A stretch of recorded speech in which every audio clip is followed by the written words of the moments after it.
Okay, I think this is now starting according to my thing. So, hey everyone, sorry I'm a couple of minutes late, just setting up. I am going to, I'm still in the process of setting up a little bit, so I appreciate if you give me a sec. How is everyone tonight? Hope everyone is cool. Thanks for all the topics and the comments coming in. So I've got a few things lined up. I've actually done some blogs this week, which they've been getting a little bit of attention, which has been fun. Mainly around the issues. I mean, there's been a lot going on this week. There's of course been some renewed discussion around the Taiji hunt, or the dolphin hunt, which happened earlier this week, and there has also been boom. And I'm just trying to get to the comments page now on my other browser while I shut down all the windows on my recording browser. Boom. Just so that I can. This always results in me being unable to end the broadcast, but that is what it is. So, how is everyone? Would appreciate if people could just tweet out. I've tweeted out once, and you can retweet the tweet that I sent a wee while ago for this, just with the link and whatnot. But it's good to see you, and there we are. I see you now. Boom, with all the comments on the side of the video where they should be. Apologies to Edo Inoue. I set this up as a Wirecast stream, which you can technically use as. You can hook it up with Skype or with Hangouts and have multiple participants in it, but I've never figured out how to do that yet. And it is. I'm just checking at the moment. By the way, pardon me. I'm pausing again because I'm making sure that it is actually streaming, and it is. We're 1 minute 20 in, so it's all working. Yes. So. Yes, I was going to get here. So he said, "Can I come on?" Because we're actually he commented on my blog tonight, and it would have been a good discussion actually. Except that I'd already set this up, and this is just like a solo gig. And to be honest as well, I do actually like having the solo gig. I'll flip it around the other side. I do like having the solo gig once a week. It just because it lets me focus on the comments. If you have a conversation, it's a bit rude to be reading the comments off the screen and not listening to the other person. And as a result, you guys miss out. So with the 2.5 Oyajis or whatever, we focus on getting guests or having good discussions. With this, I like to have good discussions with you guys. But that said, I hope Edo is here. We had talked some interesting points over the Taiji debate. And yes, Raina's streaming right now as well. So I'm overlapping with her. And by the way, so this is the first or second. I haven't been on her show for a while either. We have good chats. We always do the show in Japanese. She's got a really, really fun show. So I'm sorry if I'm dragging people away from Komiko Reina. Yeah, I've got to catch up with her actually because she's really good fun. And she's got an awesome channel, so go and check her out and subscribe to her. She's got a comment at the very top of this video.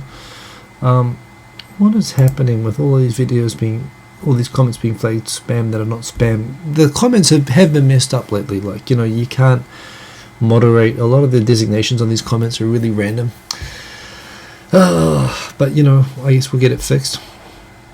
So how was everyone? I'm not going to go too long. I'm going to go for a 30 to 40 minute show. But I'm going to go through the comments as they're presented there. I am going to draw people's attention to my blog, which because I did update, I wrote 2 blogs. One was actually intended as a comment, which ended up becoming a second blog because it was too big to actually to be posted as a comment.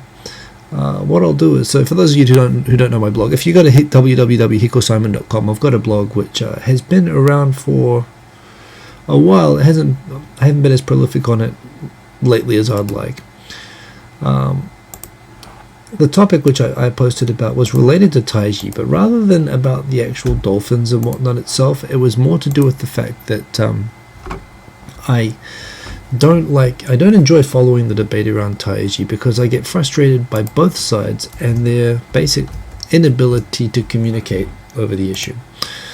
And this is something I get frustrated by Japan's poor communication skills. I get frustrated by the insistence on taking lines of debate by both sides, by the critics and by the Japanese side, that really go completely past the other. You have people on the one side, on the pro-dolphin side, who, if they're really being honest, most of the people who are against the dolphin hunt just think that you shouldn't hunt dolphins, right? They're super intelligent, they're like people, they're not, they're not animals for killing, which is a dead-end argument to people who think that they're like any other animal, or that they are no different to a cow or a pig is the old thing.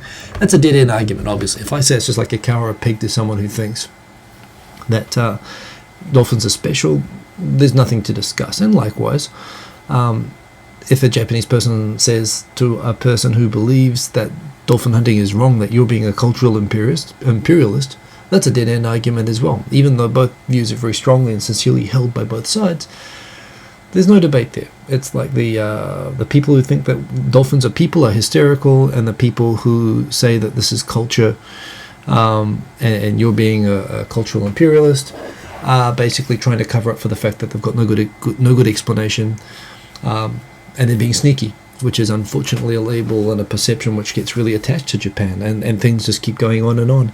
As I point out in my blog, so my frustration is not so much with the hunt or with any particular outcome. I really am, as I say in my blog, I'm neither here nor there on the dolphin issue itself. You can, if it stopped tomorrow, great. If it continues going, I don't particularly feel that passionate, against it. I don't see what, so long as it's done right and humanely and whatnot, I'm fine with it. And so I kind of looked at the areas where you could at least have a discussion, where you could focus on and actually, I don't know if maybe Abe is reading my blog. That's entirely possible, because I actually just 5 minutes before this started, I saw a news article which I favorited on my reader, so it should be getting tweeted soon, where he actually addressed the Taiji issue. And not only that, but he actually said it's a traditional issue and it's Japanese culture for this town, but we are looking at the techniques and making it more humane, and we're going to improve them. Which is kind of exactly, that's what I said, that's where the discussion has to be, because that's where you can speak logically and rationally, where both sides can have a rational discussion. You can't talk about whether they're people, and you can't really talk about culture, even if that's sincerely what people most believe. There's no basis for a dialogue there. And what annoys me is that by missing the dialogue, Japan might feel like it's winning because nothing changes, and nothing changes, they get to keep doing what they like. But my criticism, and the criticism of a lot of people who care about Japan's image and Japan's place in the world, like me, is that this does damage to Japan that maybe these people who are just refusing to engage in debate don't appreciate. And I really want them to at least work a little bit on their image and their PR about how they handle this. And Abe actually just came out tonight and said exactly what I told him to do. So I don't know, maybe I have some followers in high places. And likewise, I've been getting a lot of engagement and tweets and whatnot from people from both sides of the debate. From the environmentalist side, I'm very happy to see that people think that there's something worthwhile in what I wrote. That there's a message there was taking. So if you actually refresh, I just put the links to both the blogs, the first and the comment which became a blog. I've just put them in the video information below the video, so you can refresh and see those now or later or whenever. But I'm getting a lot of comments from both Japanese people who seem to be happy that I'm addressing both sides. The strengths and weaknesses in both sides of the debate, and what frustrates me, where I think both sides of this debate are going wrong and where it's going nowhere. And it's not working for anyone. It's like a crappy marriage. It's like for the environmentalists, nothing's changing, nothing's improving. They're campaigning, they feel like they're going well, they're getting lots of donations and support, but yet the hunt still goes on unchanged. And on the Japan side, they're not doing, they might feel like they're winning because they're just saying this is just silly. But you have the US government and the ambassador now speaking out against it, and maybe people are not going to realize that this kind of thing is going to hurt Japan in other areas, where it's going to rely on trust and friendship and common understandings with its allies. And Australia and America, these are important allies in areas like security, and they're in the TPP. They're part of the security alliance, which Japan's relying on to contain China. And if the people at that table feel like they can't trust the leader from Japan, that undermines everything. That undermines my safety being here. So I want these people to at least be able to have discussions that can enhance trust and understanding, and that shouldn't undermine Japan's international standing and position. That's what I care about. And so I'm very glad to see. I put my thoughts out there. I'm very happy to see that people on both sides of the spectrum are showing some positive, some negative, and some people actually point out. One person pointed out there was a comment by someone saying, why? Well, the point that I just made, I didn't make it maybe that I didn't dwell on it in the first point. I dwelled on why the environmentalists should look at changing their strategy. And the point being, you're not going to get any change unless you can recruit Japanese people to the cause, which I don't think is actually that hard to do, actually. But they're not trying to do that. They're trying to treat Japan as a huge single thing to bash, and they're doing that. And I think that's basically causing the Japanese public, people who would otherwise be indifferent are circling the wagons and becoming defensive. And that's just reinforcing. It's not helping the conservationist issue. And on the other side, someone said, well, why should Japan give in to these cultural fascists, is what they called them. And and I gave a response on that, which is, I'm not saying anyone should necessarily give in. And I don't think it's lowering Japan to get into the debate. What you have to realize, or what maybe isn't broadcast properly, is that this isn't just a few crazies. It isn't just eco-terrorists and whatnot that are making a lot of noise and getting a lot of attention over this. It's actually, a lot of mainstream media and a lot of ordinary people, whether they realize they're being hypocrites and cultural fascists or not. If that's, in fact, their intentions never are that. And saying that they are that, they're going to reject that. So you have to figure out a level on which everyone can talk. And that's what I said. I posted this because I want people to be able to engage a little bit positively over the thing, and have a kind of discussion which a country like Japan, a democratic, modern country like Japan, should be better at doing. I think there's reasons that it's not good at it, which I get into. I think there's cultural and historical reasons that Japan's not quite as talented at doing PR as America and the EU are, but that's not an excuse. In the end of the day, I mean, it's everyone's got to get by on the Committee of Nations, and so that's what I blogged about, and I think it came out kind of well, so go and check that out. Tell me what you think. Leave some comments. Leave comments here as well. I'm going to get into the comments of this video now. Edo Inoue, by the way, left some comments on the blog today. He was asking, he was basically saying, obviously appeasement doesn't work. Why should Japan appease anybody? And I'm not actually saying anyone should appease. I'm not saying that Japan should give concessions per se. I'm just saying have the discussion. And credit to Abe tonight. In fact, I'll see if I can find the link for a little bit later. I think I can find it pretty quickly, and I will post the link underneath. Could this be proof that Abe follows my blog? What does that mean? And what should I do? If Abe is watching tonight, what should I be saying to him? And be nice. Be nice, be rational, because it's interesting, actually. Well, anyway, it's kind of interesting to see it. You always want to help people improve. And frankly, even the environmentalists, and, I admit, if I take sides on this, I'm probably more with Japan, at least to the extent that I'm relatively indifferent. It's not an endangered animals issue. But that said, that doesn't mean I want all sides to do this better. I just get frustrated seeing people do it wrong more than I care about the issue. That's the thing with this. So, okay, going through now the comments. I'm going to go through from the top. So good evening to everyone. Sorry, I'm catching up. First question from Joseph Mulan. If he's missed the whole Taiji story, so a quick summary. Quick summary of Taiji. Well, I think this is well known. If you want to know, so basically there's a very small town in Wakayama. It's near to Osaka. It's like the beach area south of Osaka. It's considered Japan's whaling spiritual heartland. Whaling isn't something that's done all over Japan by all Japanese people throughout history, but there is a fairly long history in one very, very small town in Wakayama Prefecture called Taiji. They do whaling, and they also kill porpoises, dolphins, or they fish them and eat them, as every nation. I mean, even to the end of World War II and after the war, I mean, British and Americans used whale, and they didn't even eat the whale half the time. They would just take the oil and throw the carcasses away. It was like a ration food during the war. This is not an alien. Eating whale meat is not an alien concept to Western culture. But certainly in Taiji, they've got a long tradition of this. And when Japan agreed that in order to protect whale species from extinction, to engage in the moratorium imposed by the International Whaling Commission, Taiji was the town most affected by this. And where most Western countries, like New Zealand, Australia, America, England, all agreed to pretty much allow the whaling industries that they had to die, In Japan, the government seemed to take a more sympathetic approach to the fishermen who were put out by the moratorium, and extend a lot of sympathies, a lot of subsidies and taxes and so on to support Taiji.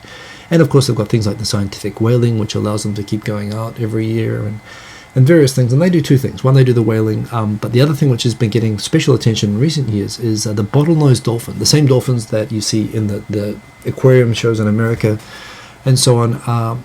Once a year, and it's just taken place in this last week, there's a big event where they basically, there's like a migration of dolphins which comes past this bay where Taiji is, and the local fishermen herd hundreds of these dolphins into a cove where they're basically herded into nets where they're trapped, and some of them are killed, some of them are captured, and they're basically sold for meat, and they're sold for transport to aquariums. These aquariums are not just in Japan. Taiji is the number one exporter of dolphins for dolphin shows in America, Europe, all around the world. This was all brought to light by a very interesting documentary called The Cove, which came out I think about 3 or 4 years ago now. And The Cove is a documentary about an activist against the hunt in Taiji. The activist in question was, I believe, one of the trainers of Flipper from the old Dolphin TV serial, who came to feel guilt over time over how, as he became he came to believe that dolphins are animals that should not be kept in captivity, that they're special animals, and was particularly disturbed, one, by the whole industry of trapping and keeping these animals in captivity, and on top of that, the way and where they are put into captivity, which is predominantly in this town in Taiji. Him and some activists went and took some film of how they're captured and slaughtered, and I think, frankly, and Peter knows all about this. The killing of any mammal is really, really not pleasant, no matter how well you do it.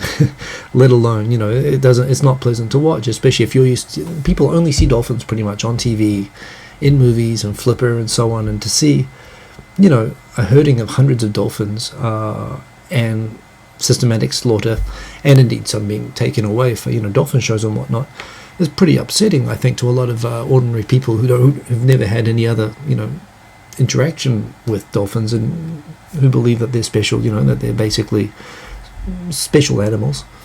And the movie was very successful at creating a lot of outrage, and a lot of people who became interested in the issue, and there's been a global campaign that stood out in the last few years of people coming to Taiji, trying to film the dolphin hunt and trying to get it stopped. And it's it's another issue which is basically making Japan look very bad. It's making Japan look like this brutal, cruel, unapologetic country. And I think it's come to a point now where Japanese leaders and policymakers and the Japanese public need to appreciate that this is an issue which has come up successfully on the agenda of Western countries and concerns that they have about Japan, and they've got to answer to that in a reasonable, rational way and just not dismiss the debate anymore. That's where that comes from. So, Joseph, that is my summary of the Taiji story, and it's funny. Taiji has lost all its sister city links. There's a sister city arrangement with Broome in Western Australia and some places like that, and they've really faced a lot of kind of international sanctions and international outrage. But the problem is, because the criticism comes from outside of Japan, all too often it looks like foreigners not understanding Japan, unfairly criticizing it, which is how Japanese feel a lot of the time with this sort of thing. And there's no question there is a strong racial, latent, leftover World War II propaganda aspect, which always comes into a nastiness element, which always comes into these kind of debates when they're raised. Fact is, when you think that they're doing the equivalent of killing people, if you think dolphins are killing people, and your goal is to stop murder, then being a little bit racist probably doesn't seem that bad by comparison. And a lot of people who are probably very nice people, Crystal, I had a Greenpeace activist as a piano teacher in high school, and she had like 12 cats, and that room was full of crystals, and we would hold a crystal bowl before my lessons, and she had like dolphins and stuff all over her room. They're very nice people, but I'm pretty sure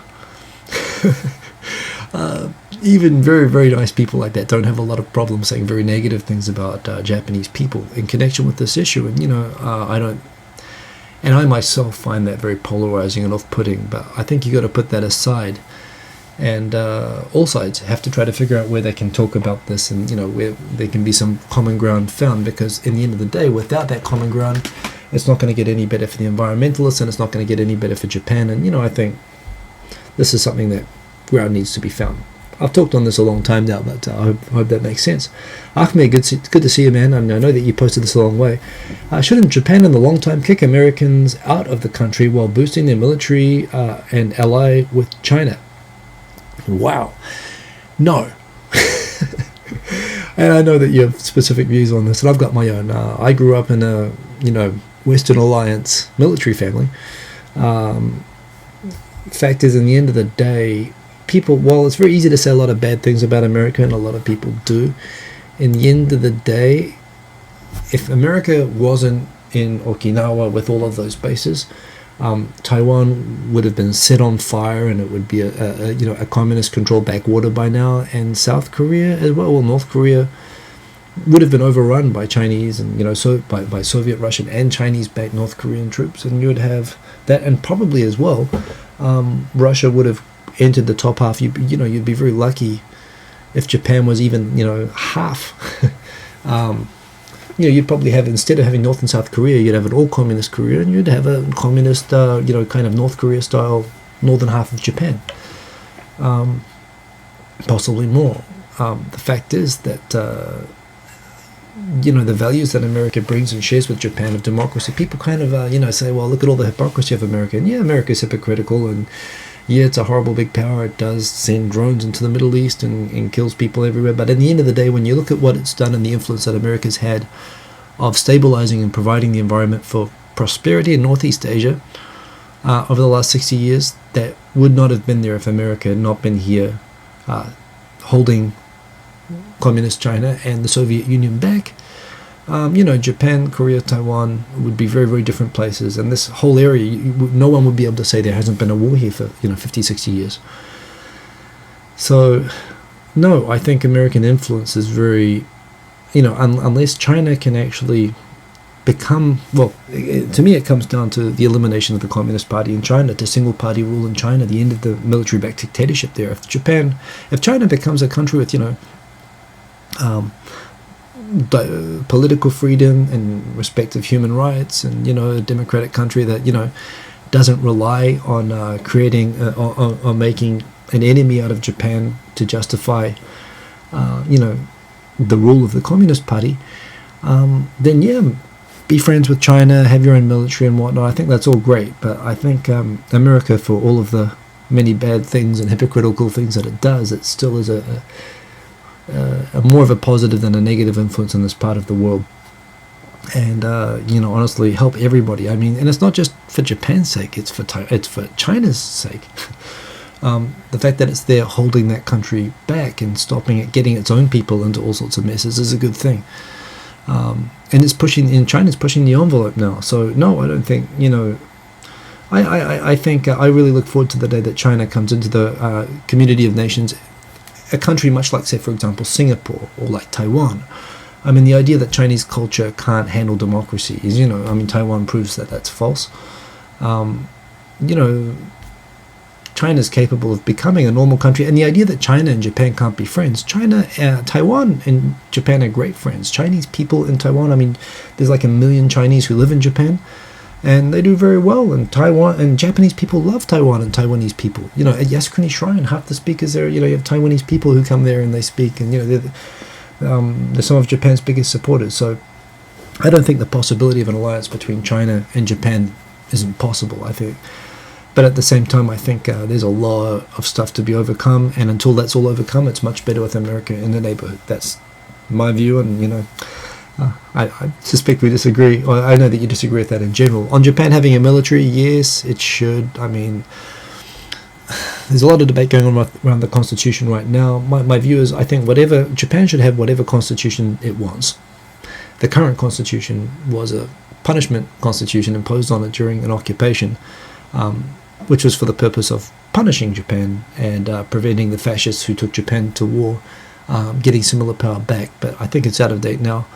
I think Japan's proven its good citizen credentials. I mean, in a way, and this is, I think, the way that this is the problem with it. It's not a sincere pacifist constitution because it wasn't voluntarily chosen. China understands what it is. When China talks about the Japanese constitution and amendments to it, they see the Japanese constitution as Japan's prison sentence. It's like the straitjacket which was put on it. And Japan is kind of, to their view, Japan is arguing that they should be able to get out of it now as time off for good behavior. And China's saying, no, you look at what they did. Life sentence. They've got to have this forever. You know, they've got to keep taking their medicine. And Japan's arguing, well, and a lot of other Japan supporters say Japan's a model citizen. But this is the whole thing. For Japan to get up and say, well, look, we're a pacifist country, which I know that they're trying to say, but, you know, obviously Abe isn't. And Japan never was. Japan was never consulted on Article 9. I would love it if there was a referendum on the Constitution and Japanese people voted to choose to keep Article 9. Fantastic. And whatever Japanese people choose, I think they're entitled to. But if Japanese people vote to have a normal military, to be able to participate in UN peacekeeping like a normal country, and to engage in collective security, which means defending its allies if they get attacked, if that's what the Japanese people want, who's to say that they're not entitled to that? I think they're well proven that they're able to make that choice. And even if that appears to be alarming to some people, I think at this point they're entitled to that. So yes, military, if Japan wants it. If democratically Japan chooses that, I think they're entitled to make that choice. And likewise, if they want to stay pacifist, good on them. But that's up to them. So I'm interested to see that myself. But, you know, I think the US bases in Japan are a necessary evil, if you like. And I think people don't give America enough credit for, you know, the positive influence it's had in this part of the world, for all the trouble, of course, it's caused. And areas, particularly Okinawa, of course. I'm taking a lot of time on very few questions. I'm going to try to zip through a few more. But these are interesting questions, so thanks, Ahmed. Komokorena, yeah, I'm sorry, Mr. Hey, so everybody, controversy subject by Kantensai. Is the dominance of Antarctica to keep claiming to Japan? Why do they target Antarctica? So I think you're talking about the whaling and the Southern Ocean, what do they call it, sanctuary? And I don't, so I think, as I understand your question, why do people attack Japan? I mean, indeed, there's a lot of direction focused on Japan rather than Iceland and Norway. Of course, you know, Norway is 4 million people, Iceland's 300,000 people, and Japan is 120 million people. Japan also, the thing is that technically, legally speaking, the fact that Iceland and Norway don't participate in the IWC, that they left the IWC and they don't recognize its rules anymore, that means that it's harder to make legal claims against them, whereas with Japan, you know, whaling is still choosing to remain within the IWC rules. In a way, they kind of make themselves, I mean, they're trying to present themselves as a good citizen that's following the rules, which is to their credit. The Southern Ocean thing, yeah, it's international waters, and there is a perception, particularly by countries like Australia and New Zealand, that they believe that is their backyard and that is the equivalent of their territorial waters. That's not consistent with international law. Australia is suing Japan in The Hague at the moment over this, and I think that's a good opportunity for both sides to try to get some clarity on that issue, which I hope that they do. Why are they claiming against Japan? Well, I think it's like the Taiji thing. It's like I was just saying, Japan, unfortunately, even where it's right and even where it's successful on issues like the dolphin thing, for example, it generates such ill will with countries that are its allies, that unfortunately this is the kind of thing where it bounces back, where it gives Japan this terrible international reputation, which I don't think it fully deserves, but it needs to be able to handle these issues better. Some of it's unfair, some of it is prejudice against Japan. I think there's clearly prejudice against Japan, and it influences these debates in ugly ways. There's also, there's unfairness and unreasonableness on the other side. But, in the end of the day, Japan's got to figure out what it can do itself to improve the situation, just as the other, all sides have to think about how can we improve the situation. Japan can complain it's a bit hard done by, but that doesn't fix anything. So I think Japan's got to work on its PR and its communication skills a bit better, and that's what I suggested. Question from Soghartha. What I've been wondering for a while now is what do people in Japan think of the Edward Snowden NSA thing? That's a good question. So the thing about the Edward Snowden thing, and specifically the fact that we're being spied upon, that Americans are expressing such shock at being spied upon, I think in Japan, for example, after the, as I understand, Japan is one of the world leaders in technology. I think NEC, some of these big Japanese companies are world leaders in developing camera-based facial recognition and tracking technology. And as I understand, and I don't know how much of this is conspiracy blog and how much of this is true, but even going back to 1995 or 1993, back to the Aum Shinrikyo days, as I understand, a lot of the evidence that was gathered against the Aum Shinrikyo cult was they were able to trace the cars that were involved in some of these attacks and kidnappings and murders and different things that cult did through highway cameras that were, hooked up with mainframe computers or whatever they had back in the early 90s to actually track these cars and to identify the cars and track them to where they were going. And this kind of thing has been around in Japan for a long time, and it's been known. And when the sarin gas attacks happened, well, immediately they put cameras all over the subway stations. And I know that now cameras are very commonplace in things like, London, and, they're being rolled out in America under a lot of controversy, for crime fighting things. One, Japan doesn't have a big crime problem, but people, I guess, don't have such a strong feeling against cameras being there for public safety. So there's never been the same kind of outcry against it. And frankly, this kind of monitoring has gone on for a long time. And the thing is as well, if it's not happening by the government and the police, it's also something that I think people in Japan are relatively used to, again, without wanting to go conspiracy brother on you, that Yakuza, organized crime does a lot of information farming. And again, this goes back to like the 90s and before the 90s. Remembering how large and influential organized crime is in Japan, and that it relies upon targeted loan sharking, finding out from banks who's taking out loans and is having trouble paying back, who's in financial trouble, who are easy targets. There are scandals going a long way back about, huge databases of personal information being stolen by bank employees and sold to organized crime syndicates, which they use for targeted loan sharking. So the idea that privacy is sacred, and maybe privacy is considered sacred, but the idea that it's not safe is something I think Japanese have been familiar with and are maybe more aware of than actually most Americans are. And this is why Japanese, were so resistant to the idea of sharing personal information on the web. It's why Facebook had trouble taking off. It's because they know what can be done with personal information. It's like the fact that Americans are shocked that personal information can be used against you. Is something, it's a bit naive, I think, and it's kind of, for a tech-savvy country like America to be so shocked over the NSA Snowden thing. And let's not forget as well, it's not secret information that America is part of the Echelon network, which is, I don't think it's officially acknowledged to exist, but I think it's well known to have existed now for decades, that at least telephone call monitoring and triggering of recording of keywords and so on has happened for a long time, and it's being shared among a lot of Western countries. So I think the idea that America would not listen to triggered phone calls from its own country, and this is going back to the 60s and the 70s, let alone, it's known in the UK, for example, this is how they track the IRA. The idea that the Americans wouldn't use the same thing and that they wouldn't use all the technology to do it is kind of naive.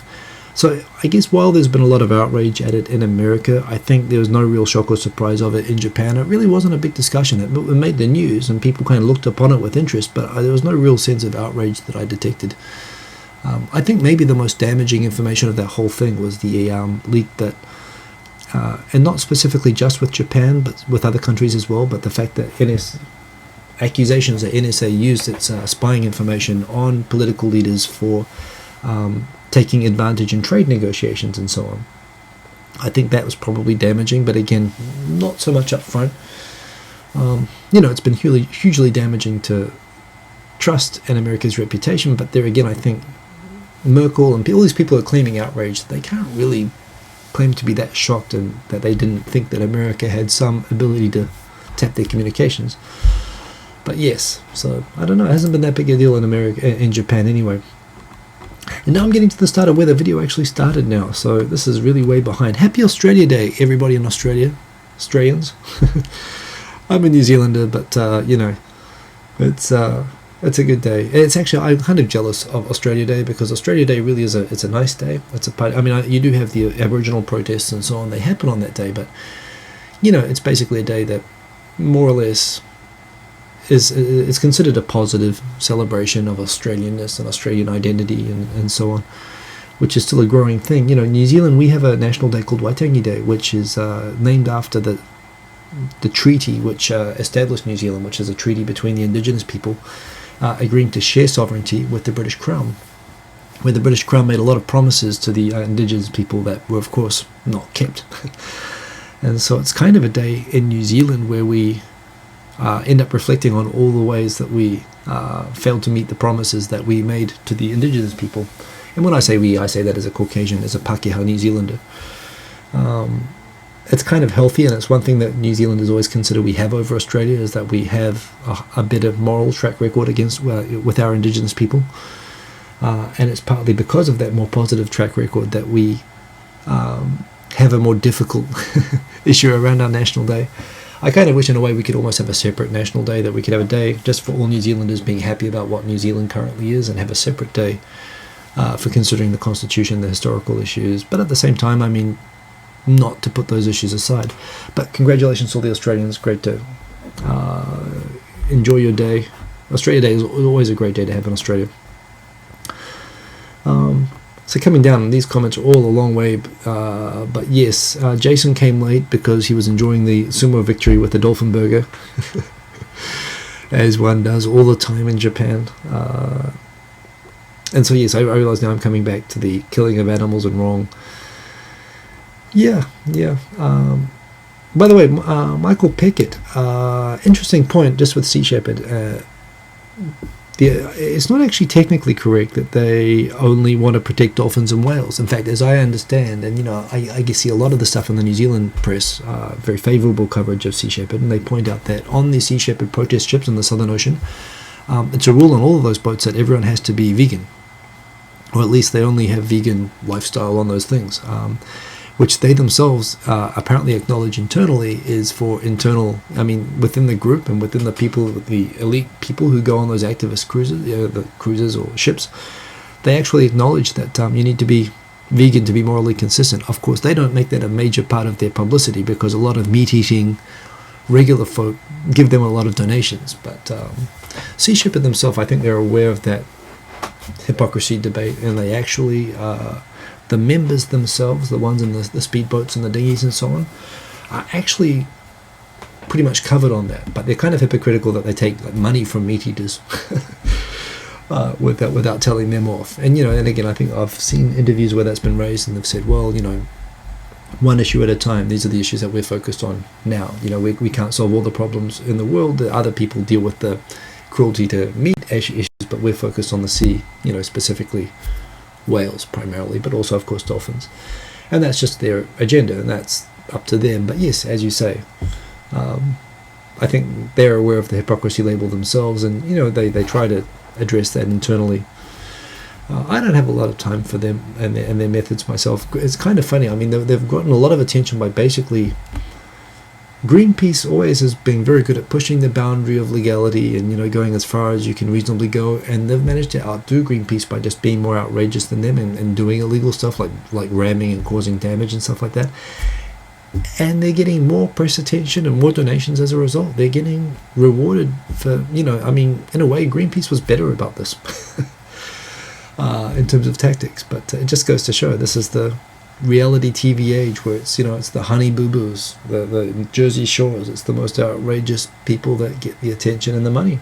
That's how it works. And it's kind of sad, and this is why you can't debate anything anymore, and this is why politics in America has gone to hell, because nobody wants to put two moderates in a debate. They want to get a tea party and a dope smoking hippie, and they want to make them fight to the death. That's TV, not two intelligent, thoughtful, reasonable people who from the middle of the Democrats and the Republicans, who can discuss and agree on something in the middle. And again, that's a problem with this whole dolphin debate, and it's frustrating and it's dumb and it's destructive, but it's a big part of our culture, our media culture at the moment, unfortunately. So scrolling down,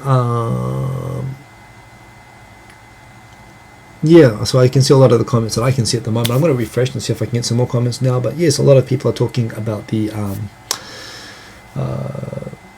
dolphin debate. And the thing is, the core of the dolphin debate, even Japan, people care about protecting the tradition, and they care about unfair, hypocritical attacks. But at the end of the day, I doubt many people in Japan are going to, fight to the death over wanting to eat dolphin. They might want the right to be able to eat dolphin, but it's not that big. Most people, it's a very, very small town, a very small number of people. And this is the thing that the protest movement needs to understand. There's a whole population out there that doesn't really care about dolphin meat that is out there to be recruited. But, that instead they choose to demonize all Japanese, and then that recruits all Japanese to the other side, and that's dumb. But that is the way that it's being done.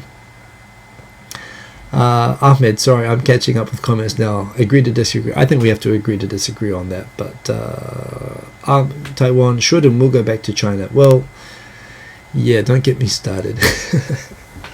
I think Taiwan is a model for what China should be, and I think when China is like the day that China becomes like Taiwan, it will be ready to be an ally of Japan, and reunification should happen, and America can pull out and go home. And I really hope that's where China goes one day. But fact is, the regime in China's got a lot of blood on its hands. It ran tanks over its own people in 1989, hundreds of students asking for democracy. And, all of those people from that regime are still in positions of power, and they're making sure that no one who's going to go and put them in jail or hold them accountable gets into power again in China. And in order to keep that, in order to protect their own lives, that means that they've got to coercively hold on to power, as we're seeing in the news today, that, people even fighting against corruption get treated as enemies of the state in China. And bashing Japan is one of the buttons that they can press to control internal dissent, and that's why we need America here. The moment that China can break out of that, I hope it happens soon. If China becomes like Taiwan, that'd be great. I mean, the thing is, and if you really want to understand that Japanese can really get along with Chinese, look at Taiwan and Japan, and look at Taiwanese people, and look at the image that Japanese people have of Taiwanese. I mean, it's BS that there's a conflict between Chinese people and Japanese people. There is a historical issue between communism and Japanese fascism. But, I look forward to the day that everyone can say, let's go home. But it's not going to happen for a while. And Taiwan should be protected. I mean, there's 25 million people there whose lives are worth nothing. If you let the military in China go crazy, as they periodically say that they want to do, and America doesn't step up, as America has done before, to make them back down, I worry about that. So anyway, that is that. And by the way, Ahmed, China isn't communist anymore. Well, it's a totalitarian regime. It's like Egypt or Syria. I mean, it's not erupting like Syria, but it's got a government like that. Just because they're wealthy, it doesn't mean that the government there is not totalitarian, and that the Communist Party doesn't use coercive means to keep power. And that's,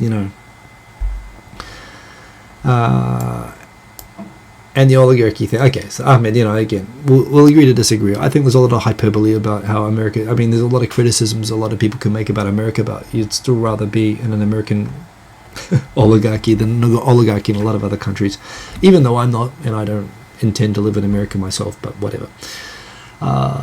Question about moving the American troops to Guam. It's not so far away. True. And this was actually Rumsfeld used that threat against Korea when Roe was talking crazy about pushing the Americans out.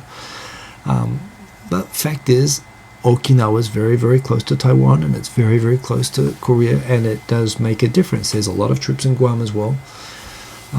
There's the other thing as well. If all the troops are in Guam, and South Korea gets attacked, and there are no American forces in South Korea that get killed from it, or they get attacked, then it becomes a political decision within America to enter Korea to help South Korea, rather than to defend itself from within South Korea. It's a subtle difference. But politically speaking, I think most ordinary American people would not want their army to get into a military conflict anywhere. And it's kind of, I think there's an awareness of in order for America's deterrence to be real and to have an effect, their people have to be in danger together with the South Korean and the Taiwanese military. They can't put people in Taiwan, obviously, so they've got them on Okinawa. But having them that close, I think, puts them. There is a meaning to having the forces that close, even though strategically and technologically it's no longer needed. They do need to be close, and again, so long as there is a security issue in Taiwan, Japan, South Korea, Guam is good, but I don't think it's good enough. So it's interesting. There is the debate going on there about American democracy in China and so on, and I mean, all the criticisms are there to be made or whatever, and it's easy to rip on America because at least in America, most of the criticism of America comes from Americans. That's the thing, and that's the big difference. You say half of what Americans say about their own government in China, and it's no joke that you end up in political, re-education camps and trials as we're seeing happening today. And that still means something. It still is a meaningful difference, unfortunately. And I look forward to the day that it's not, that America, China can just be a normal, hypocritical, democratic country like every country in the EU and America. Just like the rest, unlike Japan. I mean, Japan's not is a dysfunctional democracy, but there's certain things, even from being a dysfunctional democracy, that make it a lot better than a single-party, totalitarian, military-backed state. There are still subtle differences. I'm gonna log out in a minute, but Sao Lee, Cセプルのサポーターはサイトでクジライルカの話は一切触れず、日本人が焼き殺したいとかって、そう。And I talked about this actually. So Sally is referring to the fact that a lot of sea shepherd people get very easily distracted from the dolphin and whale hugging onto the wanting to do horrible things to Japanese people and talking about how barbaric they are. And I've had a dose of this tonight from my blog. People switch very easily into saying very, very nasty things about Japan. And I think that reflects on the speakers. But unfortunately, and this is the thing, well, it's like, I really do think it's like the... and this is another very polarizing analogy, but the abortion debate, the moment you're characterizing people as murderers or that you believe that they're murderers, then you can say anything about them that you like, including kill them back, and it becomes legitimate. And this is the problem. This is where you have, and it allows this extremist kind of debate to happen. It's a completely invalid line of debate, if you ask me, and it needs to be put down. I think it doesn't do themselves any credit either. They're not gonna. Are they going to change anything by being racist? No, they're not going to change Japan by saying racist things towards Japan at all. They're not going to save any dolphins that way. And you almost get the feeling that's not their goal. It's almost like they're happy to see the dolphins killed so they can be more racist. I mean, what are they trying to achieve? And this is what they forget. They get so wrapped up in the hate that they forget that they're supposed to be out there liking dolphins and trying to help the dolphins. And how can you help the dolphins?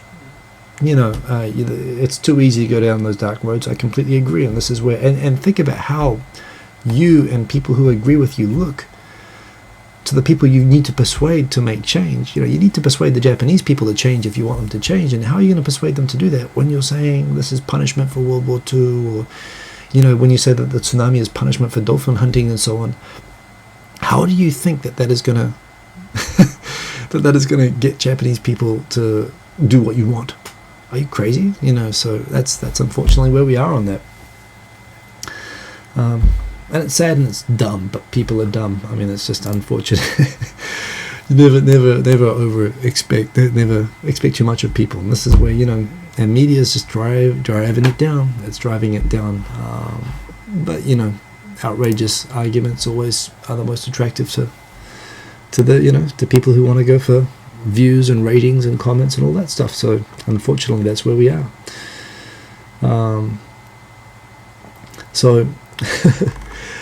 Yeah, good debate there, good topics. I didn't actually get much onto the gossip wars. I find it very interesting. Like, I'll just go on quickly. It was actually very interesting seeing the news today. One, of course, Abe appears to be reading my blog and taking my advice. Good on you, Abe.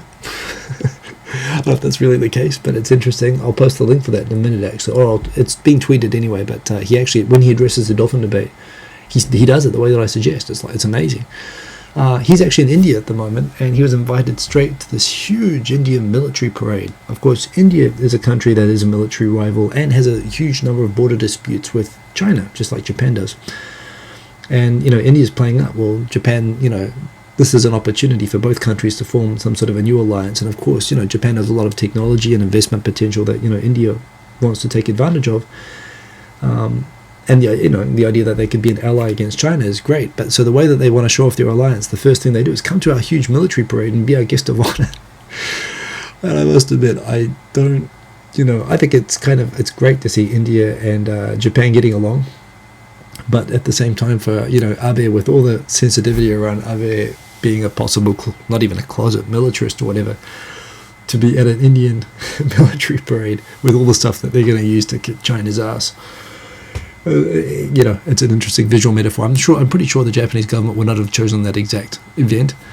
But there again, that's the message being sent by India, and at least it shows that there's, and this is the thing, and it's not all about Japan being bad in World War II. There are a lot of countries with a lot of concerns about increasing aggression from China. There being South China Sea, India border, everywhere, and it's not China's rebuking that, this is the problem. The debate here should be about Japan. No, the debate here should be about China. I mean, Japan's got its own part, and it's got to communicate better and, do things a lot better. But at the same time, there are real concerns. And there was a big topic this week where, Abe said, he pointed out to Western journalists just in passing,